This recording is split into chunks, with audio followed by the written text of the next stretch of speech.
Go.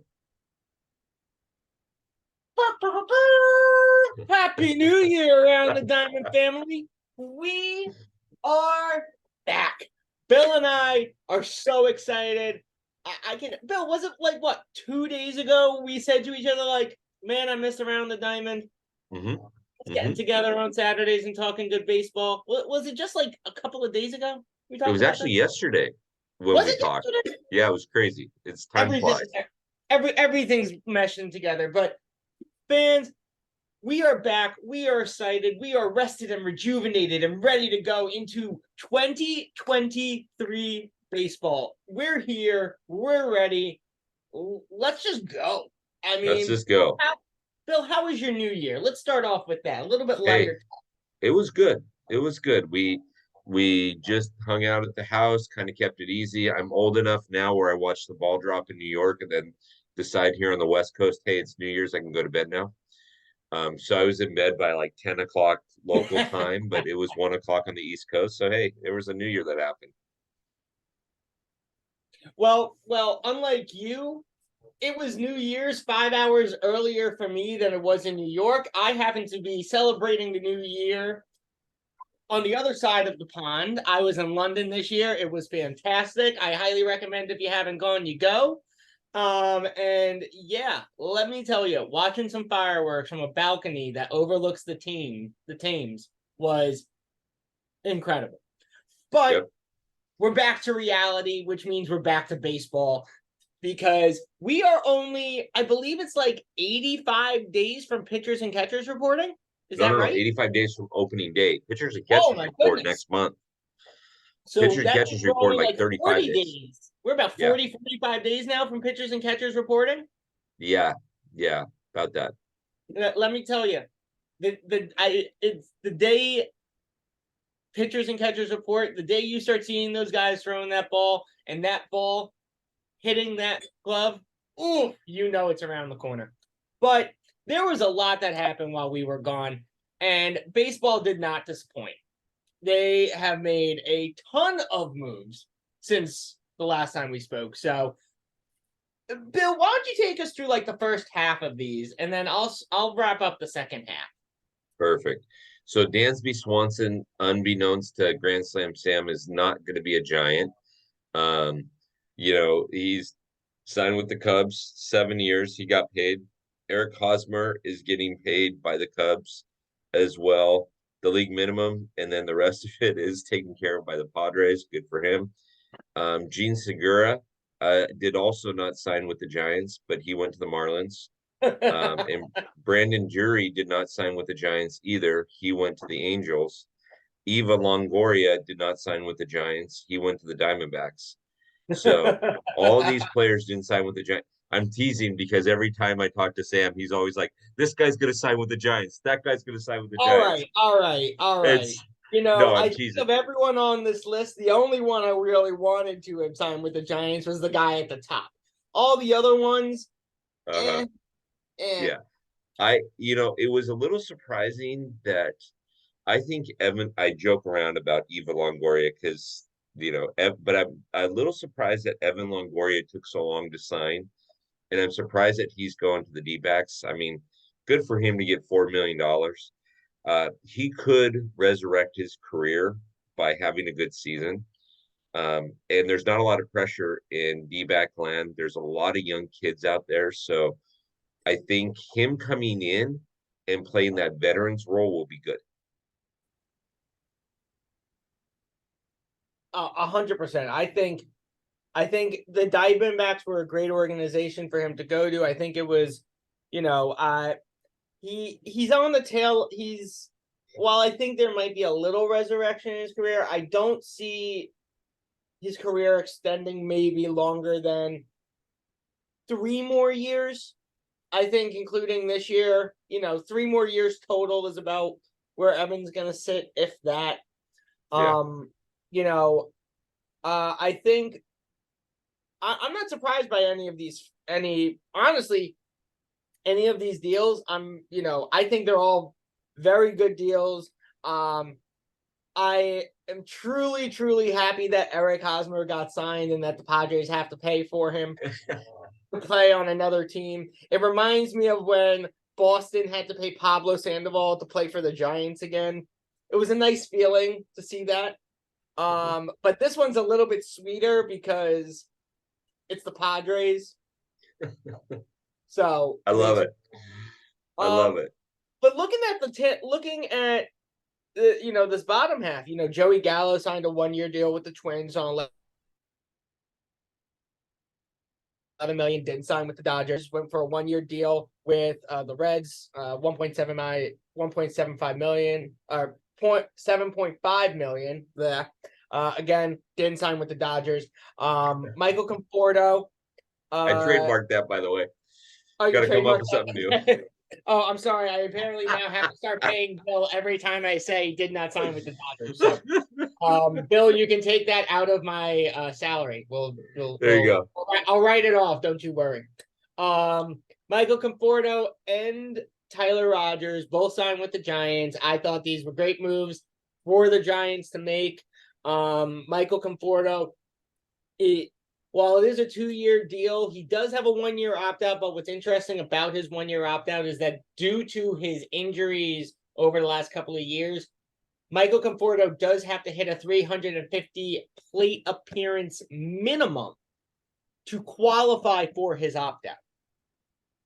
Yeah. If he doesn't hit that 350 plate appearances, he is required to remain on the Giants for that second year. So I like the Tyler Rogers signing because you have 2 brothers now in the bullpen. And I like that.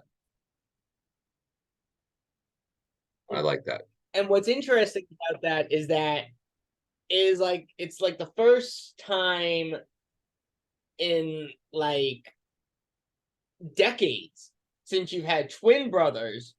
I think it's actually the first time ever in baseball history where twin brothers are now playing on the same team in the same position. Yeah. Which is what's very interesting about, which I think is awesome about this. And then you got Matt Carpenter that signed a 2-year, $12 million deal with the Padres. Wow,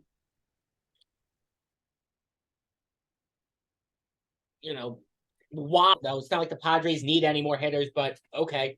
And then JD with the Dodgers on a 1-year, $10 million deal. I actually really like this for the Dodgers, and I like it for JD. I think it was a smart move, very smart decision. Really like that call. Bill, what are your thoughts on the second half of these signings? Well, I talked to Tyler Rogers on the phone, and he had said, I signed a 3-year deal to hang out with my brother. I know I'm never going to play in October. And I said, I know. Funny, man. No, I'm teasing. I didn't talk to Tyler. That was a joke. The one that I want to talk about is Matt Carpenter. I will tell you this, and Sam's a Giants fan, and I'm a Dodger fan. So we're National League West people, okay? But who despise the Padres, by the way. For fans that didn't know, Bill and I have one thing in common. We hate the Padres. Well, hate's a strong word, but yes, we dislike the Padres. So what I find interesting about this is I think the Padres are going all in this season on everything. And if they don't make the Fall Classic, it's an epic fail because you're going to have guys like Machado that will probably opt out. You'll have, if there's even rumblings of Tatis having an issue with anything, they'll trade him. And there will be a lot of guys that are standing there going, oh, man, so I think they're all in this season. If they're not all in this season and they don't make the Fall Classic, doesn't matter if they win it or not, is they don't get there. It's an epic fail for the amount of people that they signed and the amount of money that they're spending. Mm-hmm. I agree with you. And, not only, you brought up 2 names. You brought up, trading Tatis and, Machado opting out. But the one person that is even the bigger factor in this entire situation, which I'm surprised you didn't mention, is Juan Soto is still a rental.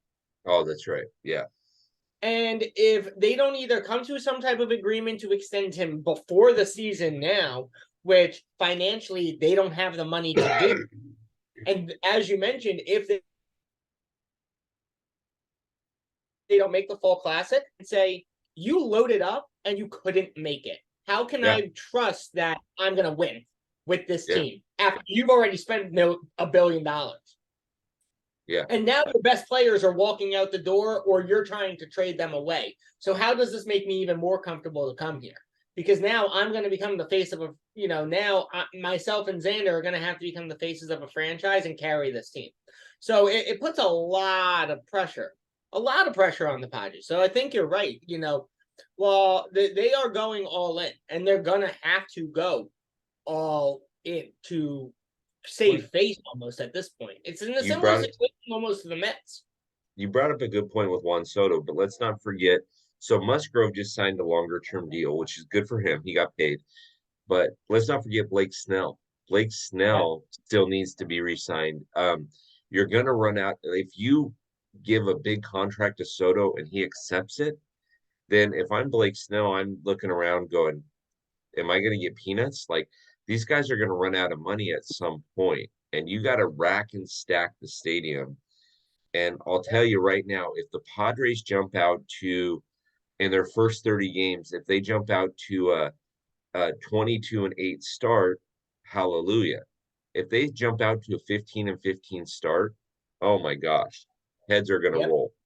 And And so Blake Snell, as you mentioned, after this year, he's unrestricted. He's an unrestricted free agent. He's going to be a hot commodity on this market going into next.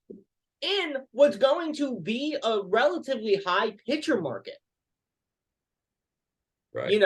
Now you're going to have like I think, Bill, I'd love to know if you agree with me on this. I think you will. There's a guy whose initials are SO, who's going to be the hottest free. Would you agree with me? He's gonna be the hottest free agent, but what's gonna be interesting I honestly think baseball's done themselves. We're gonna see a shift. And I'm not gonna mention the name of the agent that is making all these moves and making insane amounts of money. But I think we're going to see a It's shift. coming up on the next slide. Don't worry. Yeah, I think we're going to see a shift in a lot of how next season plays itself out because of that individual free agent and because of Juan Soto. I think you're going to see a lot of teams, because this year they spent so much money, a lot of teams are going to start using the younger kids. And you're going to have to go deeper into the farm because the Padres are not a big market team. They're not LA, they're not New York, they're not Philadelphia, they're not a big market club. So again, if they don't make the Fall Classic this year, it's an epic fail. If they miss the playoffs, it's an epic fail. Yep. Right. And this mysterious free agent I'm speaking of, again, I think we all can agree it's Shohei Ohtani. He's going to be in a similar contract size to Mike Trout's contract. It's just going to happen.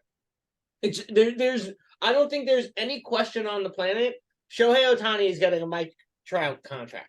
He is. And, pulling up, looking at Mike Trout's initial contract for what it was, what was it? He signed a 12-year, $426.5 million contract. Mm-hmm. Yeah. Yeah. Shohei's is going to be probably if I had to guess, Shohei will have the first $500 million contract in baseball. Yep. Agreed. And it's going to be for at least 14 years. Probably going to be a 14-year, maybe 15-year, $500 million contract. And he's worth every penny of that, if not more. Yeah. Yeah. He'll do well bringing fans into the seats. He needs to have a good season though this season too. He can't go out and bat 220 and be 8-14. He needs to still have a really good season to bring that value up. If he does anything like he did this last season, like you said, he might be the first $500 million contract that we see. Yeah, and now, and I'm looking at some back because when I look at it, it probably won't be. I've initially said 14 years, 15 years. It's not going to be that long. Shohei is going to be a free agent at the age of 29. Mm-hmm. And I think you and I both know pitchers after 40, and realistically after 36, starts to go down. So I do see Shohei.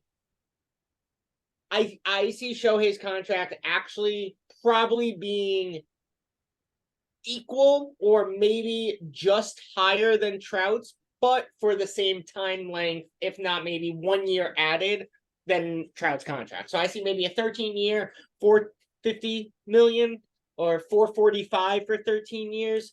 Probably won't hit 500, but probably after endorsements, and he'll work something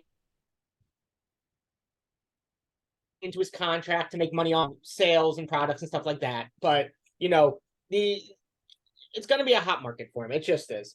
But we could talk. We could literally talk Shohei for an entire episode, and we might end up doing that because the plans that Bill and I got for Around the Diamond this year, you have no idea what's coming. No one knows what's coming. I don't even know what's coming. But let's move on to some things that I find quite interesting. So we talked about this last night on Instagram Live. There was Trevor Bauer was reinstated by MLB, and he has officially been designated by the Dodgers for assignment, meaning he will be eligible to sign with any team in baseball. Now, again, Bill and I could talk about this for an entire episode, but we're going to keep this to say 3 minutes, because the thing I think Bill and I more want to talk about, because we've had extent, is the last item on this list. So in a minute and 30 seconds, Bill, Trevor Bauer. So the arbitrator screwed the Dodgers, and I don't care if you're a Dodger fan or not. I don't care if he was an Astro or whatever. The arbitrator basically said, deuces, he's coming back. The Dodgers designated for an assignment, which is great. Fine. That's their choice. They still have to pay $22.5 million to him. So the only way the Dodgers get a discount on that is if he signs someplace else. Another team needs to pay the league minimum, which is a $720. So it's not as bad as Eric Hosmer, where the Padres are on the hook for $36 million, but they are on the hook for $22.5 million. Now, just personally, do I think that Trevor is going to sign someplace this season? I do not know. He's got a stigma now, and whether it's right or wrong, he's got a stigma. So we'll see. You hit the nail right on the head. I think the arbitrator had the ability to do the right thing for baseball when it comes to this type of a situation. Look, there are a million people that have gotten hit with accusations and have been banned from for similar situations and have been banned from playing in their respective sports. The arbitrator came back and said, he didn't say it, but really, I could do the right thing, I'm going to give the guy back. I'm going to let the guy play again. He has now set the precedent. Oh, yeah. Of how MLB is going to handle this moving forward. Yeah. Which, as the arbitrator, you made the wrong call, and you now have to live with that decision, because you now have basically put almost a black dot on MLB when it comes to this. Do I think Trevor Bauer will play again this season? Unfortunately, I do. I think there's going to be a team that needs a starting pitcher. And my only hope is that if Trevor Bauer is that guy, I mean, there's plenty of other starting pitchers that you could go for that I think may not even that aren't nearly as good as him, but just with the baggage that Bauer carries are worth signing over him. But if you're willing to take on this baggage, the only thing I can hope for is that you have a strong manager in place that's going to say, one time, I dare you. Because if you, one time, you're gone. That's it. There's going to be no horsing around. There's going to be no playing around. There's going to be, he's not gonna have a leg to stand on. This is it. Take it or leave it. Have a nice day. The only thing I'm going to say about Trevor, and then we can move on with Carlos Correa, is I said this last night in the live. Two things. One, I'm not for any type of violence, especially violence against women. Okay. Whether he did what he was accused of or not, I wasn't there. Thank goodness I wasn't there. But number two, yeah, number two, and more importantly, or I should say is equally as important, is when you're a professional baseball player, you are on TV all the time. During the time that you're playing, you have to be a model citizen. And if I were a professional MLB player, if I were in the MLB and I met some lady and she said, "Hey, I want to do blah, blah, blah," I would be, peace out. I'm not risking my career for that. And Trevor made a bad choice. That's all it is. He made a bad choice and he's suffering because of that bad choice. He's not a bad guy. He's not a bad dude. But like was mentioned on the live last night at 8 o'clock, he had trouble with his high school team. He had trouble in college with his college team. He had trouble with the Reds. He had trouble with Cincinnati or with Cleveland. Now he's having trouble with the Dodgers. Is there a pattern? Possibly. And but the best part about this, Sammy, is we get to put this to bed. We don't need to talk about him anymore at this point because the Dodgers made their decision. Yes. And I know after having conversations with you and some of the other regulars and the Top Fan family, really the most happy about is that this is no longer a topic of conversation. So yes, exactly. I'm very happy the Dodgers I'm happy the Dodgers made, in my opinion, the right move in designating him. And so good luck. That's all I can say. I'm not, Now that we're at this point, I'm kind of like Eddie Murphy in Coming to America. I'm very happy to be here because it's over. Yes, I'm very happy to be here. But as you bring that up, you know what is not over? Do you know what is not over? The saga of Carlos Correa. Wait, hold on. So before our Christmas break, I was as happy as a clam because I thought Carlos Correa was going to be signing with the Giants. And I was like, you know what? I did my research. I'm excited. And then he did his physical. And there was concerns with the plate in his ankle. And the Giants were they wanted some time. And you mentioned a specific agent. And this agent's name goes by Scott Boras. And I have no problem publicly saying his name. Because in my opinion, Scott Boras, as an agent, is everything that's wrong with baseball. Everything that's wrong with baseball, Scott Boras is at the epicenter of it. And Scott Boras basically gave the Giants what I would consider a snap amount of time to say, make a decision, take it or leave it, give us the deal or not. And the Giants, and I think what shocked Scott was that the Giants said no, rescinded their offer, and thought that another owner on the East Coast was going to just say, I don't need to worry about this physical exam. We're going to sign him no matter what. Well, guess what? The Mets have the same concern that the Giants had. And now what's happening? Bill? So Carlos swung for the, easily put, I can wrap this up in 30 seconds. Easily put, Carlos swung for the fences in wanting a large deal to end his career on. His physical came out. The San Francisco Giants don't want him. Now Uncle Stevie in Queens is having issues with him. So what Carlos is going to have to do is take a smaller deal, smaller terms, prove that he's can be physically okay, and then life gets good for him. But he's not going to get an 11 or 12-year deal because he's not going to be now with the National League having the designated hitter.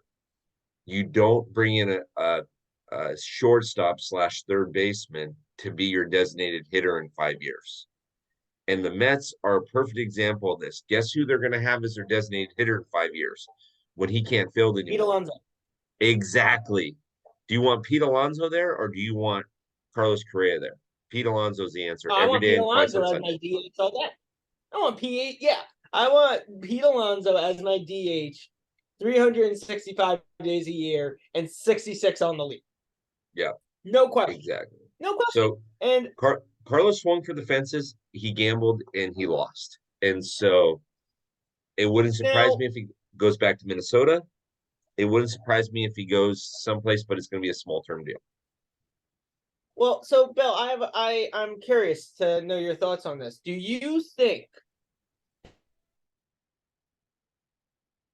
in this entire situation, blame, or do you think Scott was pulling a lot of these strings and kind of saying, "No, Carlos, we can get this. We can get this. I'm confident we can get this." Yes, on both. So and this is just my own personality. And remember, I didn't play in the MLB, but this is my own personality. If I've got somebody repping me, I'm telling them that what I want, go out and do the best that you can for me. But I'm going to step in and give you my 2 cents during the negotiation process.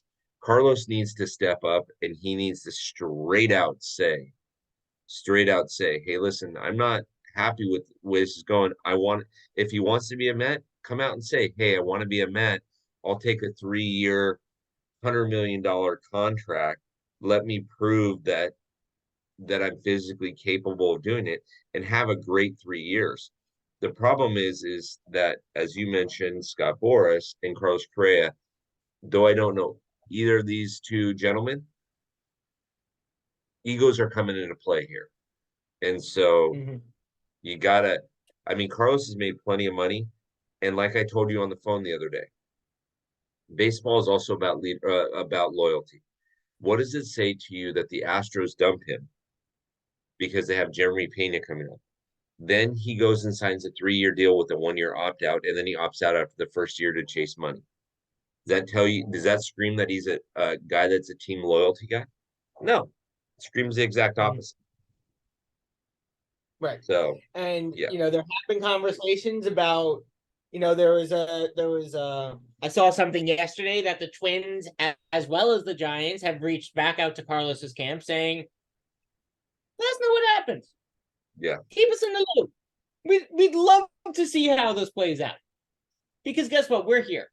And yep. the thing is that now Carlos has a very, as you mentioned, has a difficult decision he has to make. He's now gone where he has failed both. And any team he goes to, the same thing is going to be uncovered and the same discrepancy is going to now be picked up because it can't now be overshadowed. So as Carlos, you have an option. You're right. You can go back to the Twins because the Twins know what they're going to get with you, and they've already superseded the physical. So to them, it doesn't make a difference. You can go back and take another 2-3 year contract for, like you said, 80, 90, 100 million, whatever. Or do you go back to the two teams that you've currently done physicals with and say, let's work out something shorter, whoever gives me the best option, pending the physical again, we'll make it work. We'll figure something out. Because any team he goes to, he's going to go back into he's got to go through the entire process from scratch. It's not like he can go back. It's not like he can go to, as an example, because FYI, this team has no need the Marlins and say, okay, I want to sign with the Marlins. Well, okay, go take your physical again, and then once it comes back negative, we'll start negotiating on what a legitimate contract is going to look like. He's not going to want to go do another physical again. He's not going to want to have to hear the bad news that he failed the physical, and he's not going to want to have to go deal with all the initial contract disputes. So, he's realistically doesn't have many options. You're right. And he either needs to bite the bullet, take a shorter term deal, and cut and just say, here, 3-year, prove it or lose it deal. I'll take it. I'll take what I can get, and if not, I'll walk away. Or he can keep pushing for this long-term deal. That's not going to come. Yeah. Just my thoughts. Yeah. And also Tommy LaStella, former All-Star designated by the Giants, made room for Conforto. That was the other big deal. Woo! Woohoo. Tommy Moving LaStella on after the rumor mill, right? played a lot of free agents available. We still got a lot of free agents available on the board. And, looking at some of these free agents, I have a lot of concerns with a lot of the market values on these free agents because they're not worth as much as they are. But, just taking a look at this short list that I have, Bill, what's one or two of these free agents that surprises you is still on the board, and where do you think they're signing? I'm surprised that Gary Sanchez is still on the board, and because he can still hit and he's a decent backstop. I'm surprised that Trey Mancini is still on the board, although his market value is way too high. I'm surprised that AJ Pollock is still on that board. I'm also surprised that Zach Greinke's on that board because Zach can still pitch. So besides for that, I'm not surprised about the other ones. But I mean, these market values are insane. Yeah. Market Now, values are insane.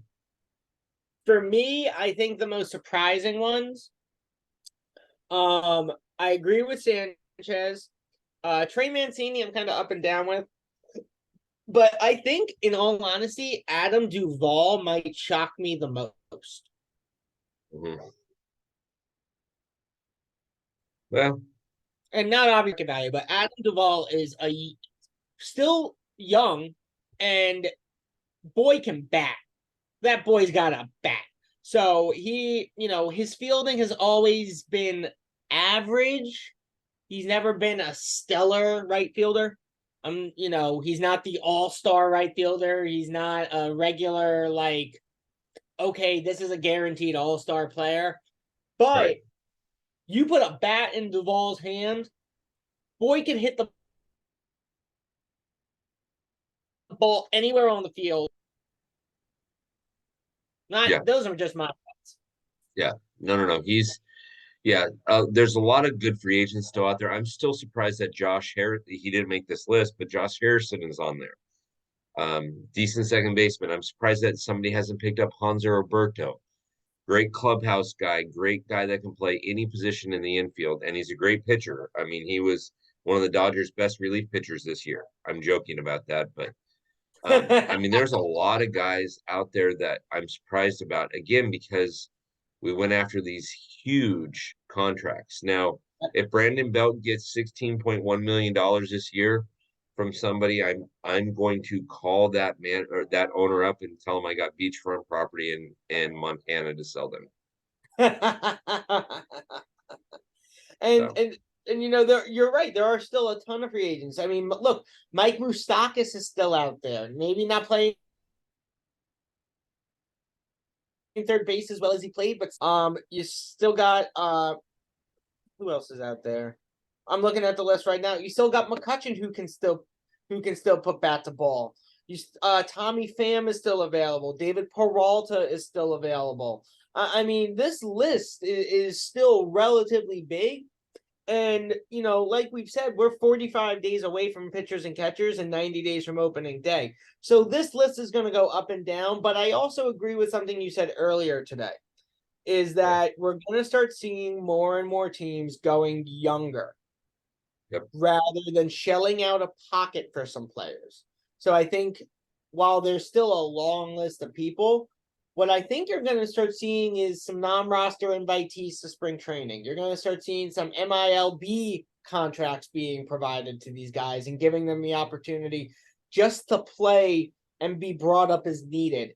And then you may even start seeing some guys saying, I'm going to go international. Yeah.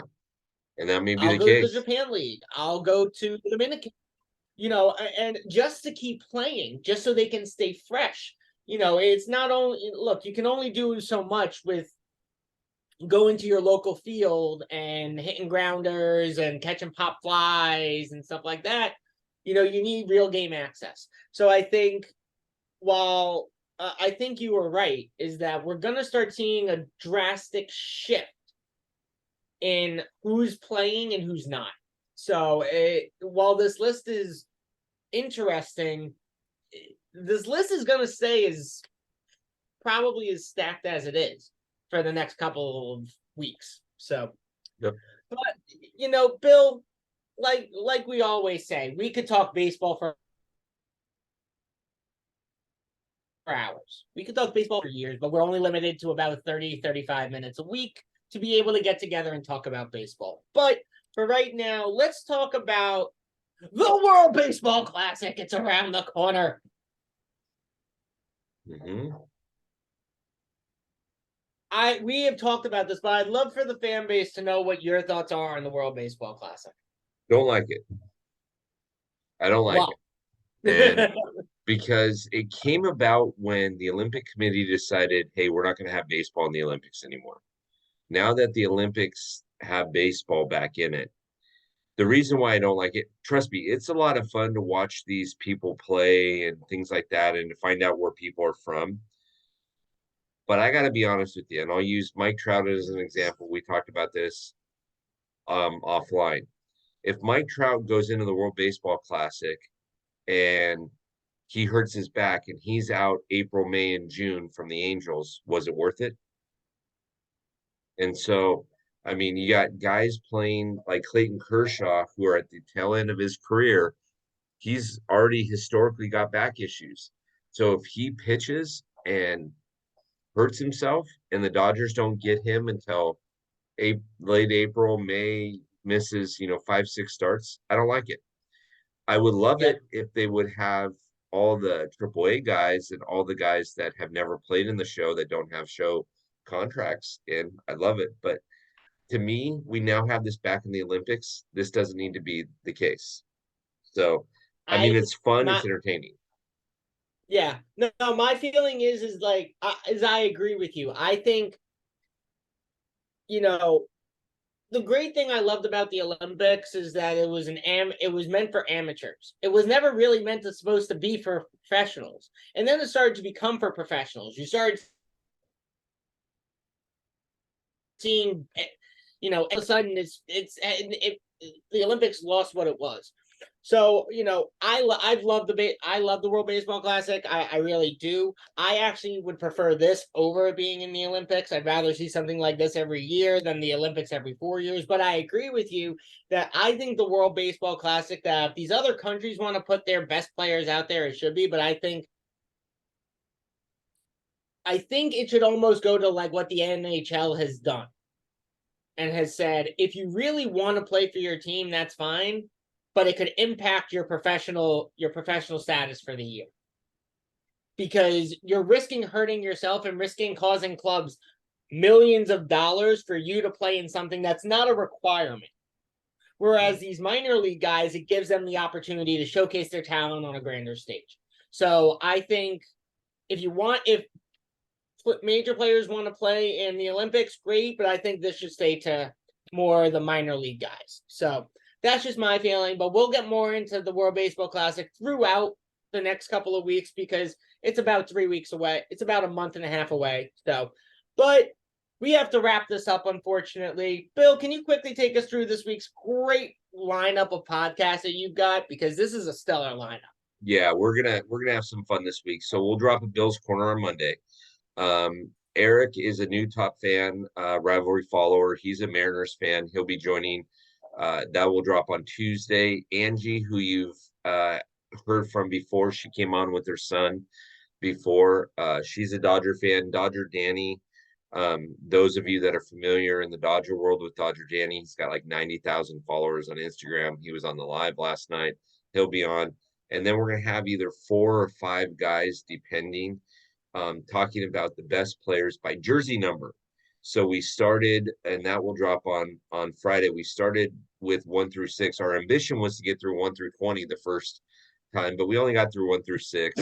And so we're starting with number 7. That one's a lot of fun because you have a lot of guys just debating things out, and it's a good time. So that's where we're always at. Love that. And I might be joining that one. We'll see what happens, top fans. Yep. But to wrap this up, please keep a lookout. Bill has got a ton coming for Top Fan, new articles, new podcasts, new merch. And right now, you can get all of that locker room access for a discounted price. It's only available until January 10th, so make sure you go and sign up. Use the code New Year for that discounted price, because after the 10th, the only way you're gonna get a discount is if you use the code Grand Slam, and then you'll get 10% off that access. But Exactly. if you want better, go there before the 10th. Use New Year. It'll get you a great discount on it for the access. You know, Bill, I know we ran over time, but it's been so long since I saw you that I was happy we were able to re-engage, reconnect, rebuild our passion for the sport. Bill, any closing notes for the fans out there? Yeah, so let's talk about this locker room thing. So the locker room, so through the 10th, you can get it for $20.23. So what's behind there? There's already articles that are behind there. There have been articles for a while. Here's what you're going to end up getting. Once a week, you're going to get a new Top Fan article written by a top fan and an article written by me. Once a week, you're going to be able to access this show, the Grand Slam Sam and Baseball Bill show, the Around the Diamond. Plus, you'll be able to access the weekly reviews with Jackson, which is awesome. In addition to that, once the games start again, you'll be able to access what we call sporting news, where we'll put up different highlights and things up there. But not only are you going to access that, but you'll be able to see pitching matchups. I usually pick 5 pitching matchups each day that are going to be exciting to watch to put up there. So you'll be able to see what we're thinking there. Not only that, but because you're in the locker room, there are discounted prices on baseball cards that are up there and other merchandise that are up there. You use Sam's code, Grand Slam Sam's code, but you'll have access to other things. So for $20.23, if you're a baseball fan, it's awesome. Keep in mind that goes away, goes back up $36 a year, which is still awesome. But then when you use Sam's code, you get a little discount. So go in, get yourself locker room access, get it immediately. Those of you that are listening to this already have locker room access, so tell a friend about it and get in there. So, but that's what I have to say about that. Besides for that, Sam, I agree with you. We've had a great show today. Absolutely. And if you haven't renewed your access, make sure you renew it with this code so you're covered for the next year. Bill, as always, thank you. Top fans, Diamond fans, thank you for joining us this week. As from Grand Slam Sam and from Baseball Bill, we'll see you on the field. See you guys.